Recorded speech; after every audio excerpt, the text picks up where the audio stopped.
राजकुमार सिद्धार्थ एक सुखी जीवन व्यतीत किया करते थे और उनके पास वह सब कुछ था जो एक राजकुमार के पास होना चाहिए, जैसे कि भव्य महल, स्वादिष्ट भोजन और मनोरंजन के अनगिनत साधन। लेकिन राजकुमार सिद्धार्थ के भीतर एक गहरी बेचैनी थी। उन्हें दुनिया के दुख, बीमारी, बुढ़ापा और मृत्यु के बारे में जानने की तीव्र इच्छा थी। एक दिन राजकुमार सिद्धार्थ महल से बाहर निकलने का अवसर पाकर उन्होंने पहली बार दुख, बीमारी, बुढ़ापे और मृत्यु का साक्षात्कार किया। यह उनके लिए एक गहरा सदमा था। उन्होंने महसूस किया कि इन दुखों से कोई भी छूटा नहीं है, चाहे वह राजा हो या प्रजा। इस अनुभव उन्हें दुखी कर दिया और उन्होंने राजपाट त्यागने और इन दुखों का कारण जानने का प्रण लिया। उन्होंने वैभवपूर्ण जीवन छोड़ दिया और एक साधारण साधु का जीवन अपना लिया।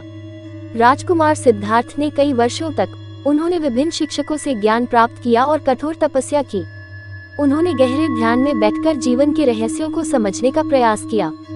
आखिरकार एक रात बोध गया में एक पीपल के पेड़ के नीचे ध्यान करते समय उन्हें ज्ञान की अनुभूति हुई और वह बुद्ध बन गए।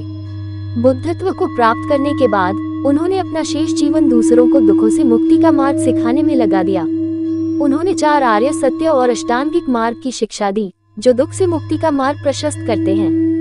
सीख: गौतम बुद्ध की कहानी हमें ये सिखाती है कि सच्ची खुशी भौतिक सुखों में नहीं, बल्कि ज्ञान और करुणा के मार्ग पर चलने में मिलती है। वे हमें ये भी याद दिलाते हैं कि कठिन परिश्रम, दृढ़ संकल्प और सहानुभूति के माध्यम से हम अपने जीवन में किसी भी लक्ष्य को प्राप्त कर सकते हैं। अछूत विचार: Gautam Buddha motivational story in Hindi. एक बार गौतम बुद्ध वैशाली नगरी में धर्म प्रचार के लिए जा रहे थे। जब वे नगरी के बीचों बीच से गुजर रहे थे तब उन्होंने देखा कि कुछ सैनिक एक लड़की का पीछा करे रहे हैं। तभी वह डरी हुई लड़की एक कुएं के पास जाकर खड़ी रह गई और वह हाफ रही थी और प्यासी भी थी। तभी बुद्ध ने उस बालिका को अपने पास बुलाया और कहा कि वह कुएं से पानी निकाले और स्वयं भी पिए और उन्हें भी पिलाए। इतनी देर में वह सैनिक भी वहां पहुंच गए। बुद्ध ने उन्हें हाथ के संकेत से रुकने के लिए कहा।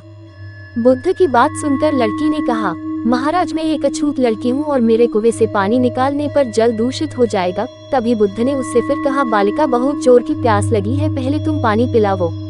तभी कुछ देर बाद वैशाली नगरी के राजा भी आ गए। फिर उन्होंने बुद्ध को नमन किया। बाद में सोने के बर्तन में केवड़े और गुलाब का सुगंधित पानी पीने के लिए दिया, पर गौतम बुद्ध ने उसे पीने से मना कर दिया। बुद्ध ने एक बार फिर बालिका से अपनी बात दोहराई। इस बार बालिका ने साहस के साथ कुएं से पानी निकाला और स्वयं भी पिया और गौतम बुद्ध को भी दिया। और पानी पीने के बाद बुद्ध ने बालिका से उसके भय का कारण पूछा। तब उस बालिका ने बताया, मुझे संयोग से राजा के दरबार में गाने का अवसर मिला था और राजा ने मेरा गीत सुन मुझे अपनी गले की माला पुरस्कार स्वरूप दी। लेकिन उन्हें किसी ने बताया कि मैं एक अछूत लड़की हूँ और यह जानते ही राजा ने मुझे अपने सैनिक को मुझे जेल में डालने के लिए बोल दिया। मैं किसी तरह उन सैनिकों से बचकर यहाँ तक पहुँच गई और आप मिल गए।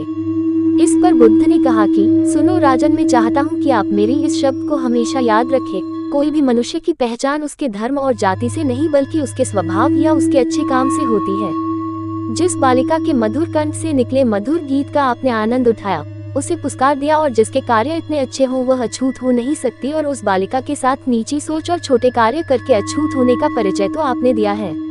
इसीलिए मेरे नजरों में यह बालिका नहीं बल्कि आप अछूत है। तभी राजा बुद्ध के सामने शर्मिंदा होने के अलावा और कर भी क्या सकते हैं। उन्होंने बुद्ध से क्षमा मांगी और वह से चले गए। सीख: इस कहानी से हमें ये सीख मिलती है कि कोई भी इंसान अपने कार्यों और कर्मों से बड़ा बनता है, बल्कि अपने धर्म या जाति से नहीं।